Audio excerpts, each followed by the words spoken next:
انسان زندگی میں جب جدوجہد کرتا ہے، کوشش کرتا ہے، وہ بہت سارے دنیاوی اسباب اختیار کرتا ہے۔ جتنی عقل اللہ نے دی ہوتی ہے اس عقل کا بھی وہ استعمال کرتا ہے، کوشش کرتا ہے کہ کچھ اچیو کر سکے زندگی میں، کچھ مقاصد کا حصول اسے میسر آئے۔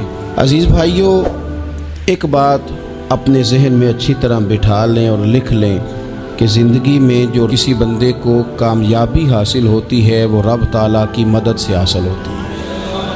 اگر رب تعالیٰ مددگار ہو تو پھر کوئی چیز بھی رستے میں رکاوٹ نہیں بنتی، اور اگر مالک کریم کو منظور نہ ہو تو انسان بہترین سیاستدان ہو، اچھا ایڈمنسٹریٹر ہو، اس کا ذہن بڑی وسعت رکھتا ہو، بڑی اچھی پلاننگ کرنا جانتا ہو، سارا کچھ ہو، تو بندہ ناکام ہو جاتا ہے۔ مسلمانوں کو جتنی کامیابیاں ملیں ان کا پس منظر صرف اتنا تھا کہ اللہ تبارک و تعالیٰ نے اپنے بندوں کی مدد فرمائی، اور اب تعالیٰ نے قرآن مجید میں اس حقیقت کا بیان کیا، فرمایا بل اللہ مولاکم، فرمایا بلکہ اللہ تمہارا مولا ہے، وَهُوَ خَيْرُ النَّاصِرِينَ، اور وہ بہترین مددگار ہے۔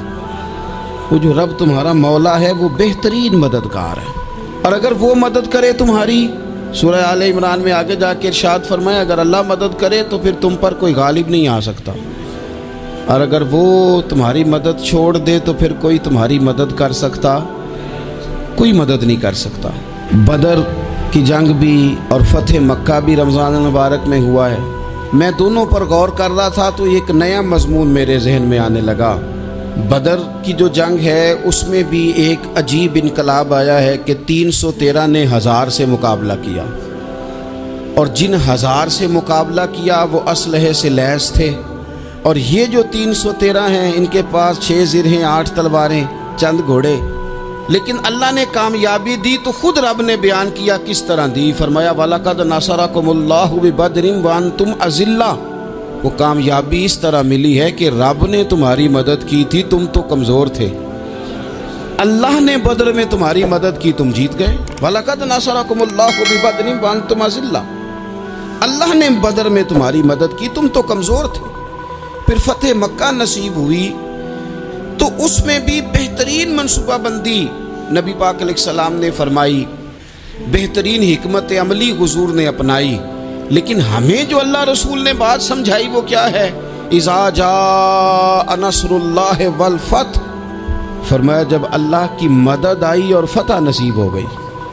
یہ اللہ نے مدد فرمائی تمہاری، یہاں بھی فتح مکہ بھی اللہ کی مدد سے، جنگ بدر بھی اللہ کی مدد سے۔ وہ جو مدد ہے اللہ تعالیٰ کی، جب وہ ہم یہ کرتے ہیں کہ ہم اپنی ساری زندگی سیاست کی نظر کر دیں، ہماری سیاست صرف ملک میں نہیں ہوتی، ہماری سیاست خاندان میں بھی ہوتی ہے، ہم گھر کے اندر بھی سیاست کرتے ہیں، ہم کسی خاص طریقے سے لوگوں کو اپنے پیچھے چلانا چاہتے ہیں، ہم ایک خاص اسلوب اختیار کرتے ہیں کہ لوگ ہمارے پیچھے چلیں۔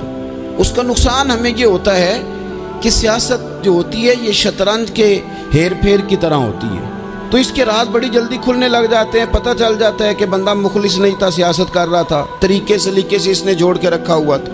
ہم ہر جگہ سیاست کے بل بوتے پر چیزوں کو لے کے چلنا چاہتے ہیں، سیاستیں ناکام ہو جاتی ہیں، سیانے لوگ فیل ہو جاتے ہیں، بچتا صرف وہی ہے جس کے پیچھے رب تعالیٰ کی مدد شامل حال ہوتی ہے۔ اپنی زندگی کے اندر ہم جو کچھ بھی کر رہے ہیں، جس شعبے سے بھی ہمارا تعلق ہے، آج ہم نے اس بات پہ غور کرنا ہے کہ پہلے تو یہ غور کر لیں کہ جو کام ہم کر رہے ہیں کیا وہ کام ایسا ہے کہ اس میں اللہ کی مدد ہمیں ملے گی؟ اگر آپ کوئی معاذ اللہ ناجائز کام کر رہے ہیں، فعل حرام کا ارتکاب کر رہے ہیں، تو اس میں تو مدد الہی آئے گی نہیں۔ پہلے تو یہ دیکھیں جو کر رہے ہیں وہ کام مدد الہی والا ہے، اور اگر اللہ تعالیٰ کی مدد والا وہ کام ہے پھر اس پر غور کریں کہ کیا ہم نے مالک سے مدد کا سوال کیا ہے، ہمیں مدد میسر آ رہی ہے۔ وہ میں نے بزرگوں سے ایک بات سنی تھی، وہ بڑی یاد رہ گئی۔ وہ فرمایا کرتے تھے قابلیت بھی بڑی چیز ہے لیکن قبولیت سب سے بڑی چیز ہے۔ قابل ہونا بھی بڑی بات ہے لیکن زیادہ بڑی بات یہ ہے کہ اس کی بارگاہ میں قبول بھی ہے کہ نہیں۔ اپنی زندگی میں اللہ کی مدد کی طرف بڑھیں،